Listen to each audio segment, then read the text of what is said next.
সন্দ্বীপ বাংলাদেশের দক্ষিণ পূর্ব উপকূলে বঙ্গোপসাগরে অবস্থিত চট্টগ্রাম জেলার অন্তর্গত উপজেলা। এটি বাংলাদেশের অত্যন্ত প্রাচীন একটি দ্বীপ। সন্দ্বীপ চট্টগ্রাম জেলার দ্বিতীয় বৃহত্তম উপজেলা। ইউরোপীয়দের লেখা ইতিহাসে জানা যায় যে সন্দ্বীপে প্রায় ৩,০০০ বছরের অধিক কাল ধরে লোক বসতি বিদ্যমান। এমনকি এককালে এর সাথে সংযুক্ত থাকা নোয়াখালীতে মানুষের বসতি স্থাপনের পূর্বেই সন্দ্বীপে জনবসতি গড়ে উঠেছিল। সন্দ্বীপের লবণ শিল্প, জাহাজ নির্মাণ কারখানা ও বস্ত্রশিল্প পৃথিবীখ্যাত ছিল।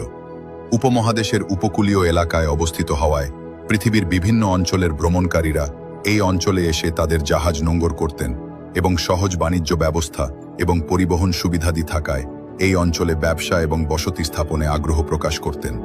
১৭৭৪ সালের এক প্রতিবেদনে জানা যায়, প্রতি বছর সন্দ্বীপে উৎপাদিত প্রায় ১,৩০,০০০ মণ লবণ ৩০০ জাহাজে করে দেশের বিভিন্ন এলাকায় পাঠানো হতো।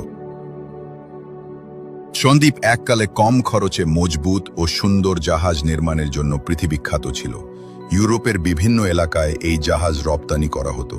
তুরস্কের সুলতান এই এলাকার জাহাজের প্রতি আকৃষ্ট হয়ে এখান থেকে বেশ কিছু জাহাজ কিনে নেন।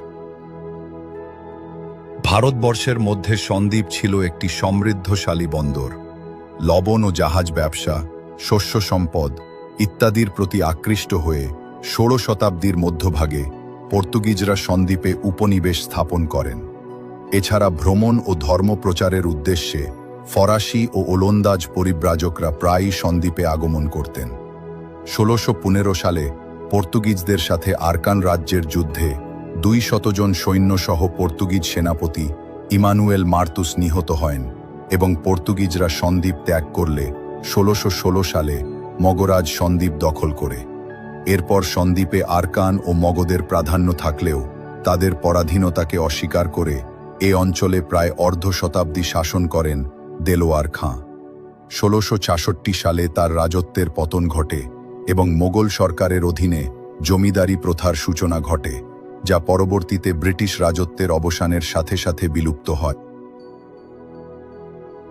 সন্দ্বীপের রূপে মুগ্ধ হয়ে যুগে যুগে অনেক কবি, সাহিত্যিক, ঐতিহাসিক, পর্যটক এসেছেন এখানে।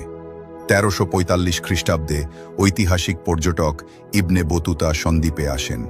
১৫৬৫ সালে ডেনিশ পর্যটক সিজার ফ্রেডারিক সন্দ্বীপে আসেন এবং এর বহু প্রাচীন নিদর্শনের বর্ণনা লিপিবদ্ধ করেন। ১৯২৯ খ্রিস্টাব্দের ২৮শে জানুয়ারি কাজী নজরুল ইসলাম রাজনীতিবিদ মোজাফফর আহমেদের সাথে সন্দ্বীপে আসেন। সন্দ্বীপ ভ্রমণের সময়কার স্মৃতির পটভূমিকাতেই